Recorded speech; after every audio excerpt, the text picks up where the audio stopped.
In this video, I'm going to be showing you the best memory cards for filming videos. What's going on, guys? My name is Nate. I'm excited to be back here again for another video, and I don't want to beat around the bush with this. I'm just going to jump right into the video here. I don't want to waste your time, so let's just get started. So there's a few different numbers on these cards that you're really going to need to understand when determining which card best suits your needs. And so I'll leave a link to some of the best cards in the description below, but let's just get into this. I'm going to take you over to a closer look of the cards so we can go over each number on the card, and then I'm going to tell you at the end which card is probably best for filming videos, especially ones like the video that I'm filming right now. All right. So let's just start off with the largest number on the memory card, which is the capacity that the card can carry. So for this one, it's 32 gigabytes. I don't think I have to go in depth on that one.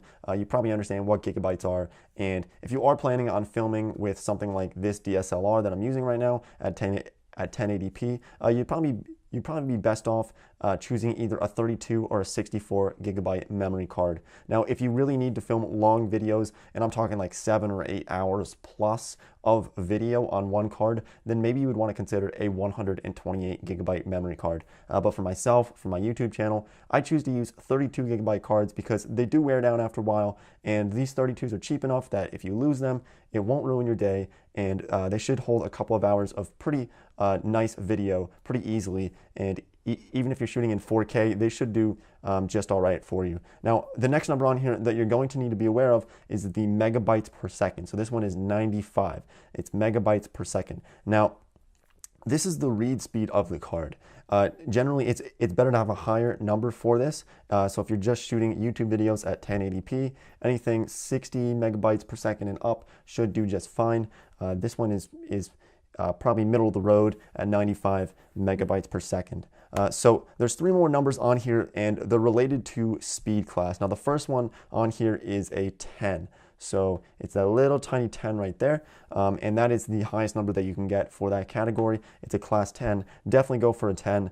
This is the speed class. Sometimes you'll see this number as a 6 or a 4 or even a 2. But if you want to get high quality videos without any issues, make sure you get a class 10.